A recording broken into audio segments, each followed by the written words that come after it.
Башкирский государственный университет стал площадкой для презентации Всемирного фестиваля молодежи и студентов 2017, который пройдет осенью в Сочи.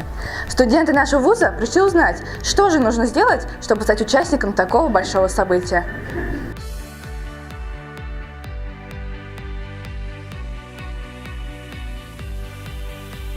Очень было интересно послушать.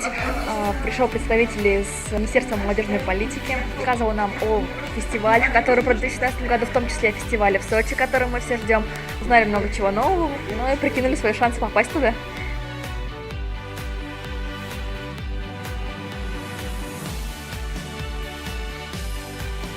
Презентация действительно была довольно всеобъемлющая. Не большинства студентов все-таки была информативная презентация, то, что, опять-таки, расширение стран, какие нужны языки, в свободном доступе этой информации не было. Ну, если я пройду отбор, конечно же, я бы хотела поехать на этот фестиваль, так как у меня специальность организация работы с молодежью, и я с первого курса действительно наблюдаю за этим фестивалем, за развитием его.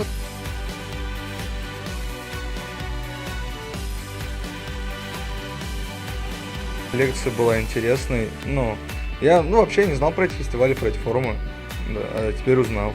Вот, на один из них как минимум точно подам заявку. С 14 по 22 октября 2017 года в России пройдет Всемирный фестиваль молодежи и студентов. Основной площадкой проведения станет город Сочи. 30 тысяч участников из 150 стран мира, более 7 тысяч волонтеров. Если ты хочешь получить незабываемое впечатление, обсудить важные вопросы с молодежью всего мира и просто круто провести время, подавай заявку на сайте фестиваля. Поторопись, Сочи ждет!